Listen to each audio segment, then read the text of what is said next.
సంగీతం movie review. సంగీతం శ్రీనివాసరావు గారు ఆయన పేరులో ఉన్న సంగీతాన్ని తీసుకెళ్ళి ఆ సినిమాకి టైటిల్గా పెట్టడం జరిగింది.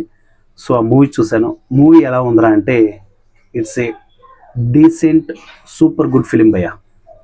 చాలా బాగా అనిపించింది. అండ్ దానికి తోడు నాగశ్విన్ గారు ఒక క్రియేటివ్ డైరెక్టర్. సంగీతం గారికి తోడైతే ఎలా ఉంటుందో మనం సంగీతం మూవీలో చూస్తాం. అండ్ మాటల్ని పాటలుగా చెప్పారు. చాలా బ్యూటిఫుల్గా డిజైన్ చేశారు. ఎప్పుడు ఆయనకి 94 సంవత్సరాలు కానీ 100 సంవత్సరాలు కానీ 150 సంవత్సరాలు కానీ ఆయన థాట్ చాలా ఫ్రెష్గా ఉంటుందని చెప్పేసి మరొకసారి నిరూపించారు మన సంగీతం శ్రీనివాసరావు గారు. ఆయన బిఫోర్ డిఫరెంట్ కాన్సెప్ట్స్ ఎలా ఉన్నాయో సేమ్ అదే టైప్లో అటెంప్ట్ చేశారు.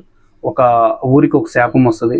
ఆ శాపంతో ఆ ఊరు ఎలా మారింది, తర్వాత వచ్చే ఒక అబ్బాయి ఆ ఊరిని మరి ఆ ఊరిలో మార్పులు ఎలా తీసుకొచ్చారు ఏంటి అనేసి మనం ఓవరాల్గా సంగీతం మూవీలోనే చూడాలి. చాలా చాలా బాగుంది. ఒక మంచి సినిమా చూసామన్న ఫీల్ అయితే వస్తుంది. తప్పకుండా ఫ్యామిలీతో కలిసి కూర్చొని చూడండి. సో సంగీతం మూవీ చూసిన తర్వాత ఎలా అనిపించిందో కింద కామెంట్లో తెలియచేయండి.